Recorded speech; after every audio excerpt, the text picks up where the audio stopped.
कर्नाटक सरकारच्या सामाजिक, शैक्षणिक व आर्थिक निकषावर आधारित बेळगावात जातनिहाय जनगणना मोहिमेला तांत्रिक अडचणीमुळे झळ बसत आहे। जनगणनेसाठी नियुक्त शिक्षकांच्या मोबाईलमध्ये डाउनलोड करण्यात आलेल्या विशेष ॲपमध्ये अनेक कुटुंबाची माहिती नोंदविली गेली नसल्याचे उघड झाले आहे।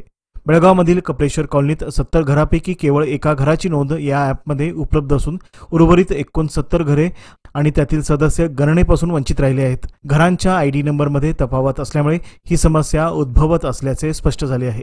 या पार्श्वभूमीवर स्थानिक कार्यकर्त्यांनी तीव्र नाराजी व्यक्त करत तहसीलदार व जिल्हाधिकाऱ्यांनी तात्काळ लक्ष देऊन यावर आवश्यक कारवाई करावी अशी मागणी केली आहे।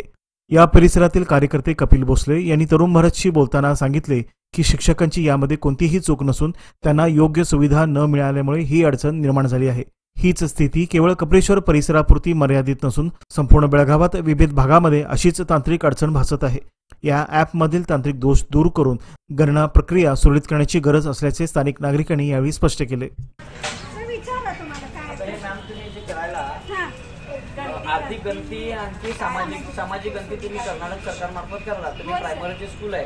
आता तुम्हाला काय प्रॉब्लेम आलाय? कारण आमच्या गल्लीमध्ये काय झालंय, सारखं गणती करून सुद्धा ज्या ॲपमध्ये तुम्ही जे KSC जे ॲप तुम्ही जे सरकारनं दिलेलं आहे त्या सरकारच्या ॲपमध्ये यांच्या नोंदी तिथं सापडेनात।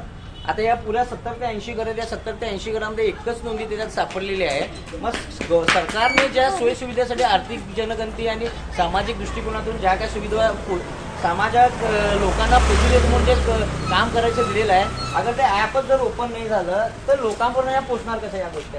सर ॲप ओपन झालंय खरं, तुमच्या गल्लीत आल्यानंतर माझ्याकडे 212 घरं होती, तुमच्या गल्लीतलं फक्त 70 घरातलं एकच UHID नंबर इथं मॅच झालं, त्यांचं तेवढंच मी गणती केली। बरोबर आहे, मात्र बाकीचं कुणाला हे प्रॉब्लेम काय व्हायला ते मला सांगा। ते मला येईच ना सर, माझ्या ॲपमध्ये नाहीच आहे तुमच्या प्रॉब्लेम कसा आहे, कुठल्या गल्लीचं तुम्ही याच्यात जे KSC जे ॲप आहे तुमचं, त्या ॲपमध्ये तुम्ही जर ते नाव मेन्शन केला, जो काही तुम्हाला नंबर दिलेला आहे त्या घरामध्ये तो नाव